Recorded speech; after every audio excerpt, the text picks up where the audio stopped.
Hello, everyone. Hello, YouTubers. It's Anonymous T. Hope you're having an amazing day today. So today I wanted to do a quick recap of Kandi Burruss on Watch What Happens Live. She was promoting her new spinoff show, Kandi and the Gang, which goes kind of like a black version of Vanderpump Rules is what it's giving me. Kind of like the Bravo's version of Welcome to Sweetie Pies, of, really just kind of getting to know Kandi's workers, how the business is run at OLG, and of course her mom and two aunts and how all of that dynamic is coming in. Also, Mama Joyce and Aunt Bertha and Aunt Nora were the bartenders, and Don Juan and Todd was in the audience. And also, of course, she was also a guest with Carson Kressley. So a couple of things that I found interesting because, Andy was getting a lot of questions, of course, about, why Kandi is still keeping Chandrika on board with all the problematic things she's doing, with her attitude, with all the bad reviews. And so Kandi basically saying she's valuing loyalty over competence, and I have an issue with that. Like, if somebody is no longer working out, like, you have to step in and give an ultimatum that either they are going to be more professional and be more friendly, because at the end of the day, you don't want to just keep people over loyalty if it starts to hurt your pockets at your business. If people choose to stop going to OLG because they don't like the staff, that's an issue. That if you had all these customers and then you suddenly start to lose business because you'd rather keep people who are quote unquote loyal to you than the quality of job that you're doing. And the problem is, the longer tenured certain people are, they get very comfortable, and then that's when they start to act a fool. And you can blame the pandemic of trying to find people that want to work in restaurants. But the thing is, what people learned in the pandemic is, one, they got bigger paychecks in the pandemic assistance program than they did at these restaurants. And two, they want to work from home. It's a lot more beneficial to work from home than having to deal with the day-to-day drama in person with people.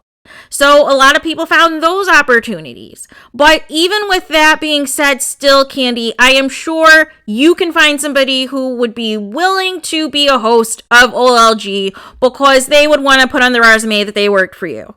So I doubt that it's as hard as you're making it seem. It just may not be the person that you want it to be. That might be the conflict itself. And this whole thing of, like, you only want people loyal to you, that's a disaster, because at some point certain people have taken advantage of you in the past, and you know who I'm talking about. That whole loyalty crap is meaningless when they betray you and betray your trust. So there's that. Also, Kandi was asked about the relationship between Cynthia and Kenya, and what did Kandi feel about watching the Real Housewives Ultimate Girls Trip, and, what was going on. And so Kandi basically said that, she's still cool with both Kenya and Cynthia, and also that they have both talked to her separately, and they both have difference of opinions on the situation. And then I think Don Juan or somebody was trying to chime in that you said you weren't going to talk about it, you weren't going to say this, but Kandi basically was like, well, I didn't say anything. I didn't say what the conversation entailed. So I don't know why. See, sometimes Don Juan just likes to do too much and likes to be seen. And that's kind of like my issue with him. I wish we would get less Don Juan and more Kandi, because it's like he comes in at certain times to be messy. And really what Kandi was saying wasn't messy at all. It wasn't throwing anybody under the bus. It was simply saying that, hey, Cynthia and Kenya aren't on good terms, which we knew they weren't. Both Kenya and Cynthia have said as such. And also, she simply said that she's had ongoing separate conversations with the both of them, and they both have different opinions in terms of what took place that is the fallout of their friendship. So I don't understand why Don Juan felt he needed to insert himself in that from the audience. It wasn't necessary. Then there was an audience question from Madrid for Kandi that was asking if, how she felt about Porsha's spinoff show, how she felt if it was too messy and this and that. And they also had a follow-up question if they felt that Porsha rushed into this engagement with Simon. And so Kandi had said, first of all, she had loved Porsha's show. She said it was very entertaining. She was tuned in. She said it was great for Bravo. It was great for, the franchise and everything else. And she was glued to the TV every episode. So I don't think that Kandi is, I think she's saying that because it's good for the brand. And it's good for the brand if multiple housewives are getting spin-off shows, from this one franchise. So, but then she said that she knew Simon. And, although she had agreed not to talk about Porsha's personal life anymore, she did say that Porsha rushed things. But then the comment came in that Porsha's in love with being in love. And that's probably why she just goes from, all of these different things. And Kandi said, even last time, I said the same thing about her and her previous person, which was Dennis, that they had rushed into things because she was immediately pregnant. So, but then Kandi is worried about backlash or there being some sort of beef or whatever. And so then the most interesting thing was the talk about Real Housewives and this upcoming season of season 14. And basically Kandi said at first she was a little nervous. She thought that this wasn't going to go well because they had lost 2 peaches. But she said as filming went on, she really felt that everybody brings it, that it's crazy this season. And she said, and then Andy kind of turned up his face because he was saying, he had thrown in that it was, more of like a sisterhood and this and that. So it sounds like maybe if there is drama, boy, everybody still tries to come together afterwards or what have you.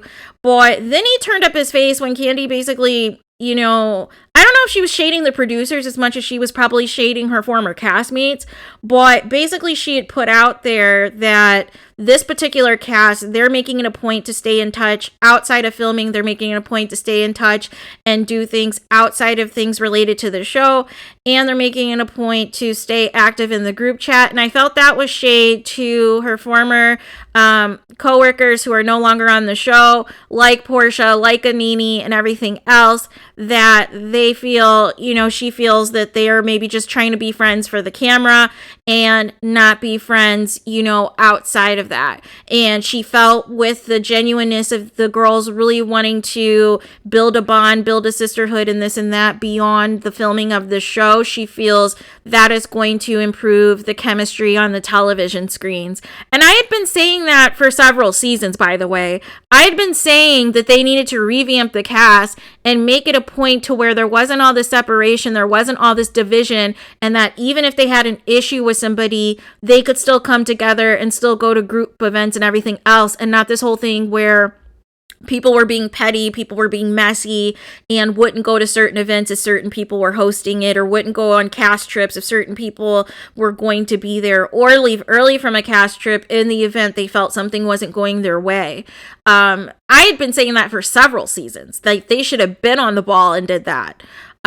So we will see what happens from here. We will see if the season is as good as everybody is saying, and we will stay tuned. We will wait and see when this trailer should be coming out. I'm hoping maybe later this month at the latest. I'm hoping that we can maybe see, what the trailer is going to give us and if what people have been saying is true.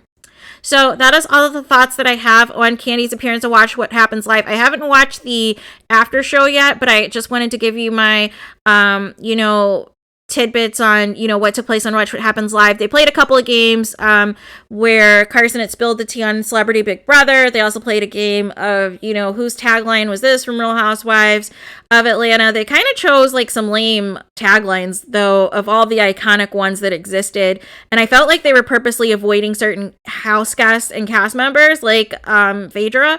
So it was just very weird. And then they also talked about Kandi's top 5 moments.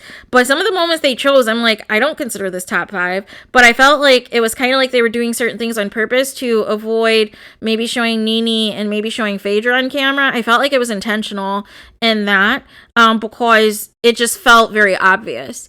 So I'm not sure if there's like a gag order that nobody's allowed to discuss, like Nene or Phaedra in front of Kandi, or what's happening. But it was very interesting to see. But that is all the thoughts that I have. Please let me know what you guys thought of Kandi Burruss' appearance on Watch What Happens Live. Please do not forget to like, comment, and subscribe. Hit the notification bell so you're notified the moment I post new content on my channel. And with that being said, I will talk to you guys again very soon.